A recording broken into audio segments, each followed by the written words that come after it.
Welcome, everybody. As I just said, I hope that in the future I'll be able to meet some of you in person. At the moment, that's not really possible, but we're still going to have a great time, and we're going to exchange ideas about preparing students for exams.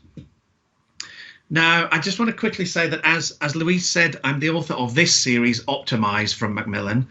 And so what I'm saying today is in the context of the work on these books. So I'm going to be showing you some examples from that course as well. Now, I've written a few exam preparation series, and I've also written general English series.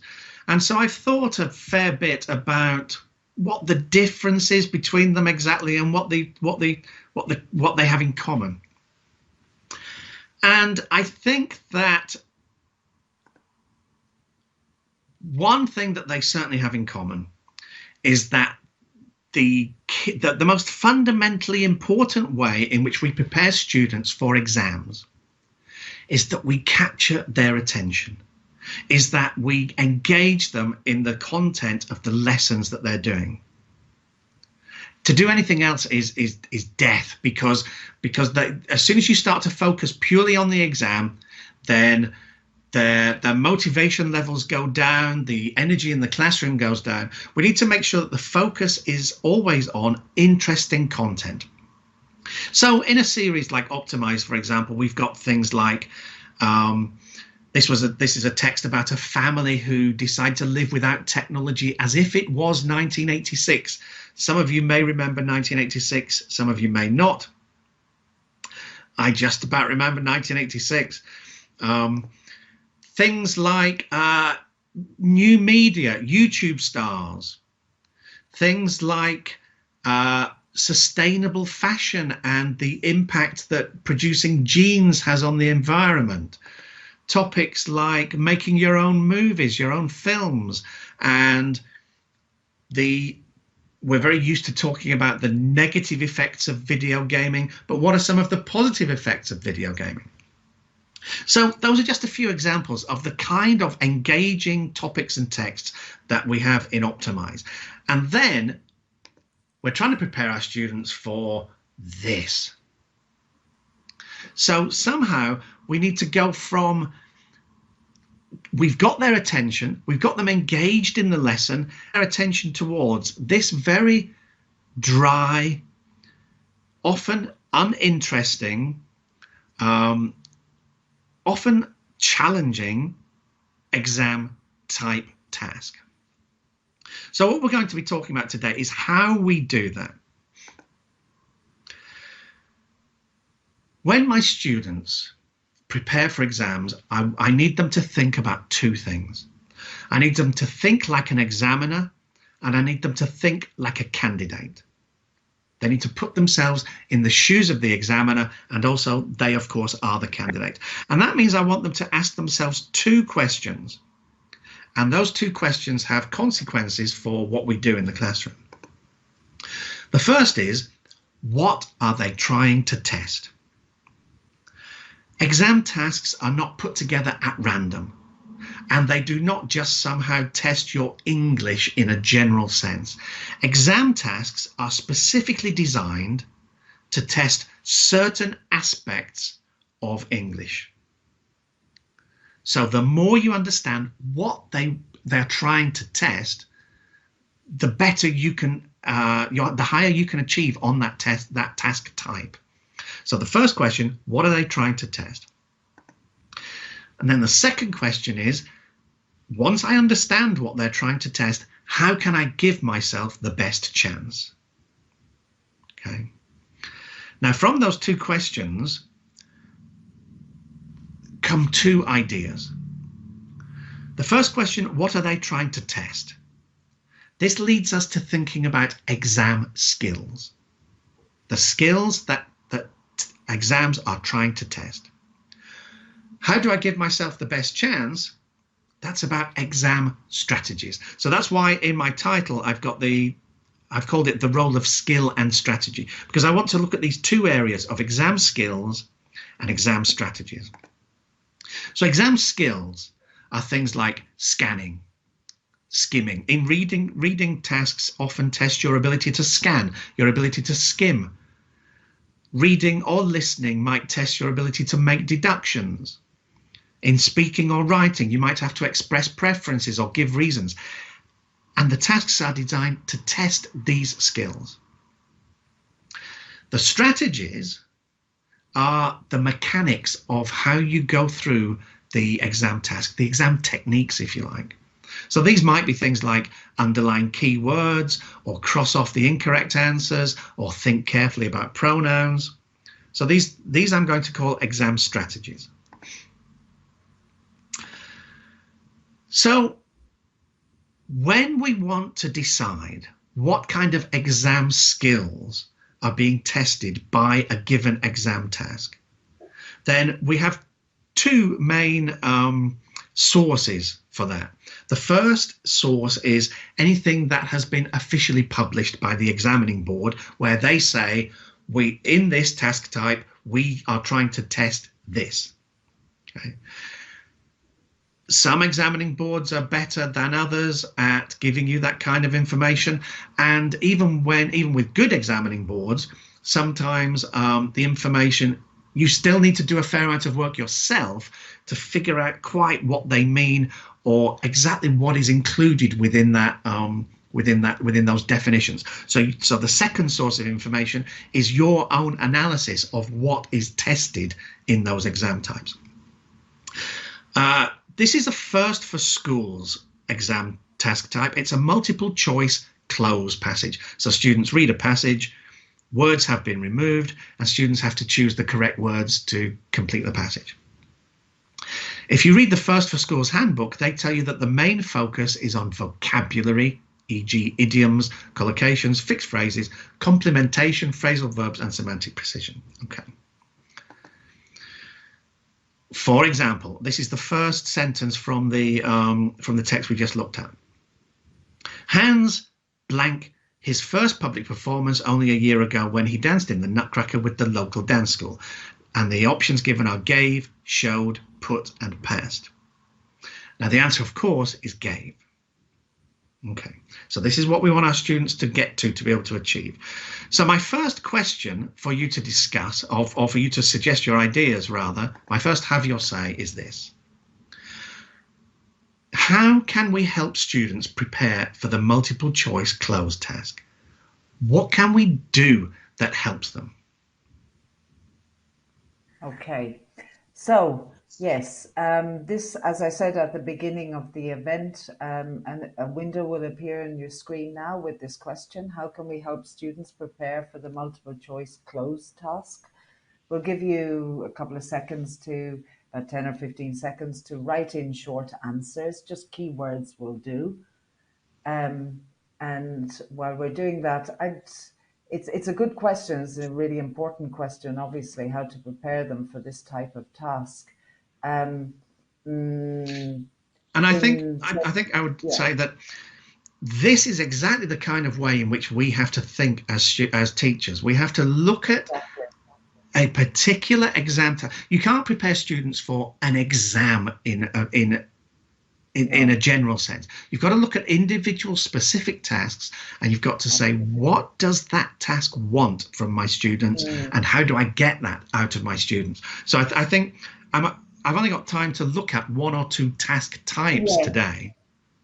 Yes. But really, this general approach is something that you have to do with every task type. You have to ask yourself, how can I prepare my students for this particular task type by thinking about skills and strategies? Well, we've got a couple of answers. One person is saying focusing on dependent prepositions, focus on commonly confused words, look for collocations to help you choose the correct word by paying attention to the context. Another person is saying, tell them to see if it's a fixed expression, if it's a phrasal verb, or a preposition, or just a verb belonging to a specific tense. Somebody says get them to read a lot, which I like that idea. I mean, those are all fantastic suggestions. They are. Let me now go back to to talk about how I think that we can prepare students, because those are all fantastic ideas.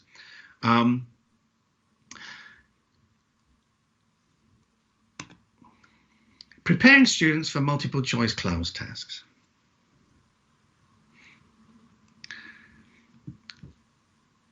Am I back to my, there we go. Yes, Thanks. you are, yes. Preparing yes. students for multiple choice closed tasks. I think there are a few general principles. As some of the people said there, I think one big point is to teach vocabulary in its collocational context. That language is not a matter of individual words that we then somehow put together using the magic of grammar. Language chunks, lexical groups, it comes in building blocks of different sizes. And so students definitely need to be aware of vocabulary in its collocational context. Students need practice in manipulating collocations and phrases with different kinds of grammar, because you can never predict exactly how they're going to come across it in the exam. Here, for example, Hans blank his first public performance. So they might learn give a performance, but they also need to be aware of phrases like, or contexts like gave his one and only performance, gave what would for many people become his most memorable performance, the memorable performance which he gave. So we need to make sure that we are recycling collocations along with different grammar that they encounter, the passive voice, etc. So they need to see it in different contexts as much as possible. Now, this is also, the next step is something, the next point is something that people identified during Have Your Say. They need to be able to identify the target structures. Not only what does this exam task test in a general sense, but what is being tested at this exact point? What structure are they aiming for? So in this particular case, often it involves looking at the word before the gap or the word after the gap. So here we've got gave his first public performance. The next one tests a phrasal verb, help out. The next one tests enroll yourself in something. The next one is gain attention. So students need to be able to identify the target structure. Now, in terms of the strategies, how do we get them to work through a task like this? One point I want to make is that there's never one definitive way of doing this kind of doing any exam task, really. Students need to find the techniques that work for them. But for this particular case, I might say, read it for gist, identify the target structure at each gap, try them in turn, listen to it in your head based on your experience. If you know it, then fine, but how does it sound? And then maybe read the whole thing for sense. So an exam strategy looks something like that. How do we put that into practice in a course book and then in a lesson? This is the shape of a lesson here. And you can see that I've highlighted around the edges what is going on, the flow of that lesson. So I'm taking my students from a topic focus through exam skill development, then exam strategy development, then they're doing the target exam task that the whole lesson is built around. And then I want to do some personalization and independent learning in order to draw connections to the rest of their life, the rest of their English and the rest of their lives. So I just want to go through this one in some detail, and then we'll switch to something else. So this is a multiple choice close passage task, right? And it's about green roofs. So this is where you build a garden on your roof, essentially. And this task tests word patterns or lexicogrammar, collocations, idioms, set phrases, confusable words, and phrasal verbs. Okay, so over the entire, I'm never going to be able to cover all of that in one lesson, of course not, but over the entire course, I will look at each of these in turn. I'll start with a topic focus. Here's a photo of a green roof, and I ask students what they think the benefits may be of having a garden like this. Then through the exam skill phase, I want them to focus on, in this case, collocations. So I talk to them about collocations. I talk to them about different types of collocation. And I put the exam task in the context of what it's trying to test. Then I want to do some work on collocations with them. These are all collocations of different kinds that have appeared throughout the unit up to that point. So students have already seen this language, and some of it is going to be relevant for the exam task that they're doing. Okay, so I might do this. I might get students to do this in pairs based on their memory. I might get them to work in pairs and flick through the unit to find where this language appears to jog their memories.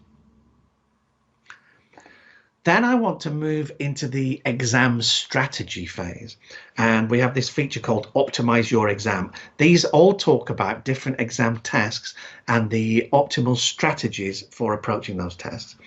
So, for example, decide if the collocation starts before the gap or afterwards. Say the collocations to yourself. Cross out any. So this is exam technique, exam strategies. In this case, I've highlighted the items that depend on the collocations that they've just refreshed their memory of. Okay, so that's the flow of the exams. Personalization and independent learning. I need to draw connections to students' wider experience. So I always want to end this lesson with trying to find some connection to their thinking skills, their research skills, their own culture. So, for example, their lives. This is highlighted as me. Look at the collocations. When did you last do some of these things? Now that says, I think I last said sorry. So this comes from a page where one of the collocations is say sorry to someone. Okay. Culture. Reflecting on their own culture in relation to learning English or to the wider world. So this is from a lesson about brands. What are the biggest brands from your country? How do they market their products at teenagers? Thinking, critical thinking skills, creative thinking skills. Could you do this? What would be difficult? Research skills, go online and find out more about something. And your learning, their study skills. Talk together about what you've learned now. What should you do first? What should you do next? And so I've got examples throughout the course of the way in which we draw connections to students' wider experience of learning English. Okay, I'm racing through this a little bit because we lost some time, but I want to go on to what I think is one of the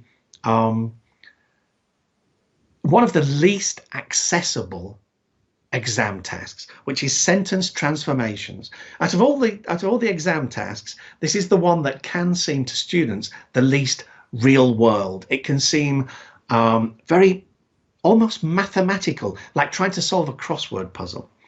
You'll be familiar with this if you prepare students for Cambridge exams. Students are given a sentence, they're given a keyword, they then have to, they're given a second sentence with a gap, and they have to make some kind of transformation to complete the gap. Okay, so here's my second have your say question. What does that task type test? Okay, so again, a window will appear on your screen for this question. What does this kind of exam task test? And we'll give you about 10 or 15 seconds to answer that.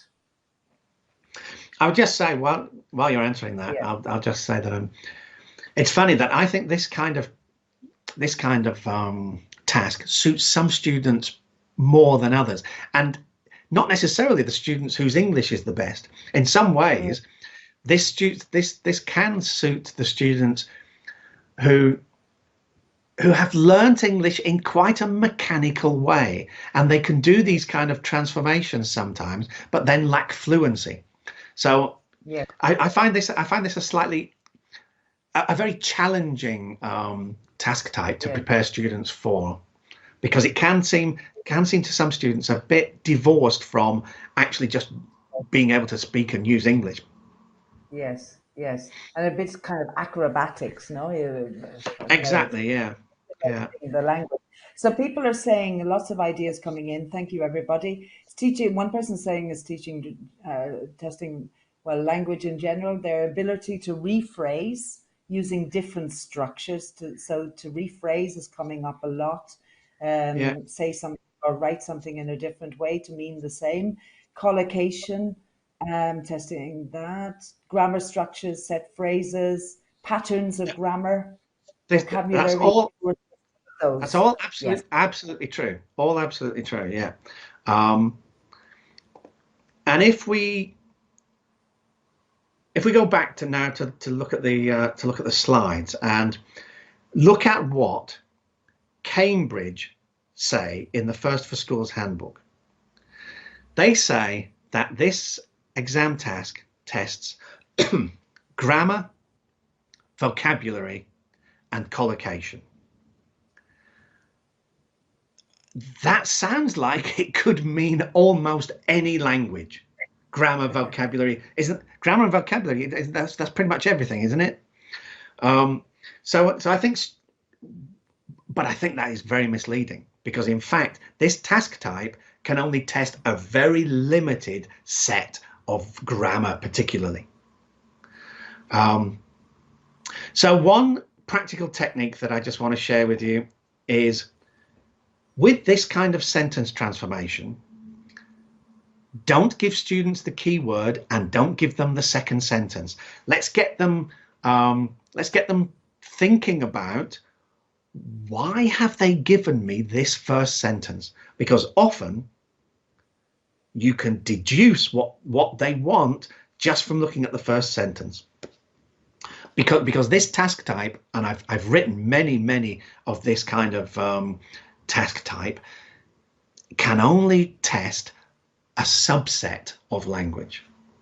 So it's been over 6 months since I last saw Dan. This is a classic sentence transformation. You just think for a second what it could be. If I then give you the keyword seen, then that will probably confirm for you the ideas that it's about a go, and it's about going from using the present perfect rather. I haven't seen Dan for. Okay, I haven't seen Dan for over 6 months. The match went ahead despite the wet weather. The key word there is despite. Of course it is. So we're going to see something like, in spite of the wet weather, in spite of the fact that the weather was wet. We're going to see a sentence something like that, right? Or we're going to see a sentence using even. Now, what phrase means the same as despite using even? It's even though. The match went ahead even though it was raining. So I can, by using this, by only showing students the first sentence, I can get them sensitized to what this exam task tests. Okay. You took the last piece of chocolate, Hannah said to Paul. Well, what is that sentence? It's an accusation. So surely we're going to see.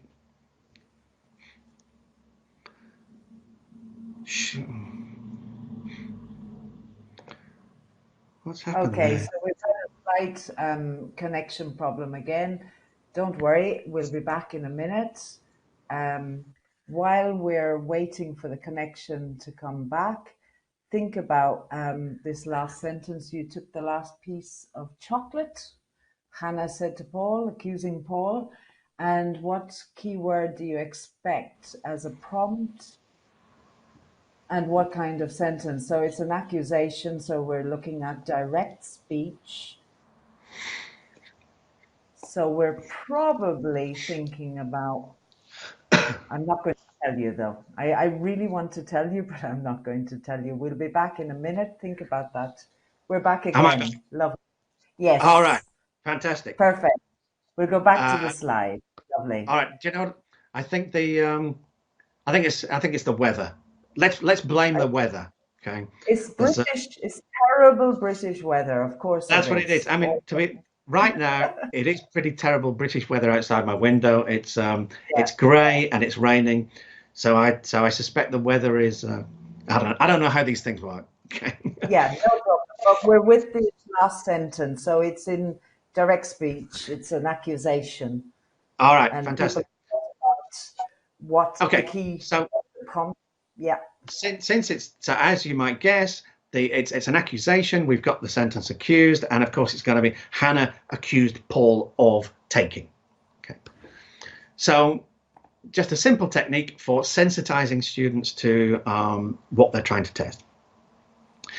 Here's how we work with it in the classroom. Again, we go from topic focus through exam skill development, then exam strategy development, then a practice exam task, and personalization and independent learning. So in this case, I'm looking at word patterns. Word patterns are, we talk to students about grammar and we talk to them about vocabulary. We need to talk to them more about lexicogrammar. Certain words have grammar attached to them, like accuse somebody of doing. The fact that it's accuse somebody of doing is not really a property of the English language. It's a property of the word accuse. So that's what we mean by word patterns. So things like deny doing, suggest doing, suggest somebody do, succeed in doing. So I'm going to do some practice with those. Then I'm going to ask my students, I'm going to talk them through looking at the sentences one by one and to just prompt them with a question that just gets them thinking about, well, if this, what word pattern is used with tend? The word pattern with tend is tend to do. So that will just direct them towards the answer. There's another example where we go through the same flow, but this time it's on verbs. I'm just going to go through this quickly. So just to summarize, preparing students for exams.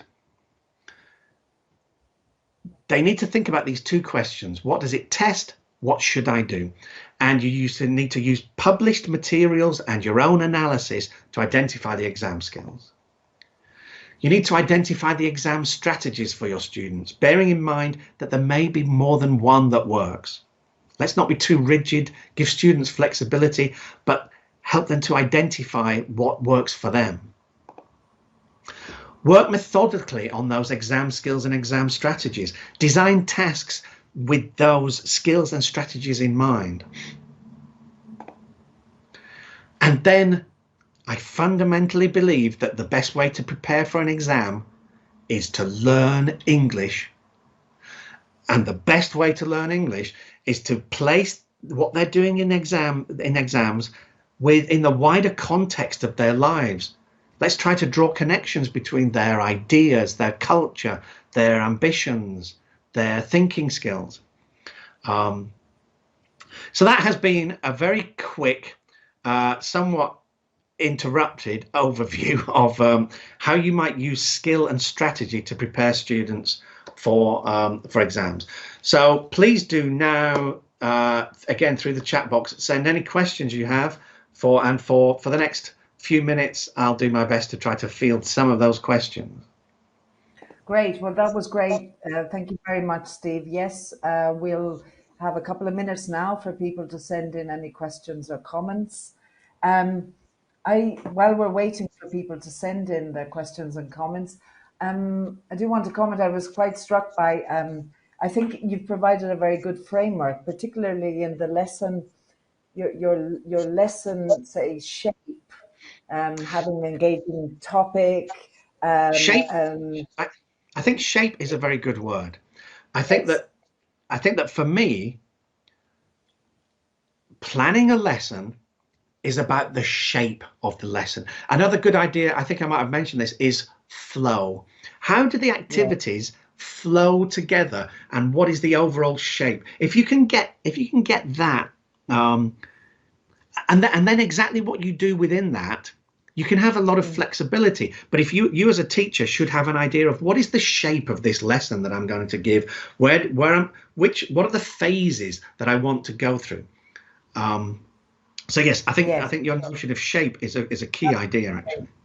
Yes, and I think it's also the other key idea was, and it's something I did when I was teaching, and I worked as an examiner as well for Cambridge exams um, from key up to proficiency, and was I totally agree with you when you say that you need to get the students to think as examiners and as candidates, to be in both shoes, as it were, and to understand, what is being asked of me, and what how do I need to approach this, Mm. um, and, I found also with the transformations. I mean, yes, they're very mechanical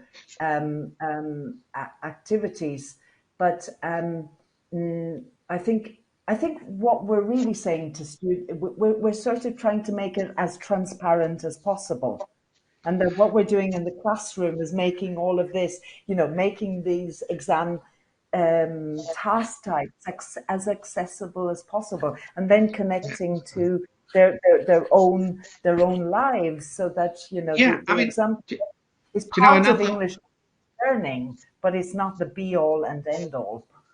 I think that that idea of making the exam accessible is important.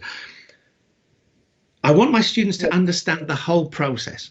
The exam does not come from nowhere.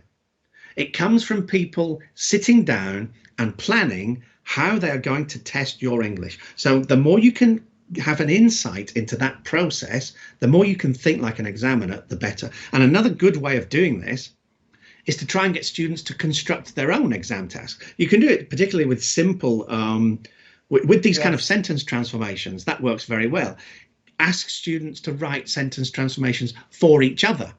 Now, Yeah. they might, now actually, there is quite an art to making them work and to getting them right, but it doesn't matter. I don't necessarily want them to be perfect. I don't necessarily want them to be the kind of thing that exactly could appear on the exam, but I want my students to go through that process so that so it helps them think like an examiner by putting together their own exam task. Exactly. Now, we do have some questions, so I would like to relay them to you. From Kelly. Thank you, Kelly. I like the idea of personalization. Do you think it's something that should be done every single class? For example, she says that we're doing B2 collocations, and afterwards we get the students to use them in a personal context. But should we do that every lesson? By the way, she says she loves your ideas. Thank you, Kelly. Well, thank you for the compliment. Well, Kelly, what you're describing seems to me to be part of what I'm talking about. You seem to be talking about taking the language of the lesson and then using that. For example, they've learned during that lesson the collocation "say sorry to somebody." That was the example I used in my presentation, and then at the end of the lesson, this personalization activity might be, when was the last time you said sorry to somebody? Okay, now that is one part of the whole personalization thing that I'm talking about. Do you need to do it every lesson? I would say no. Of course, we don't need to do it every lesson.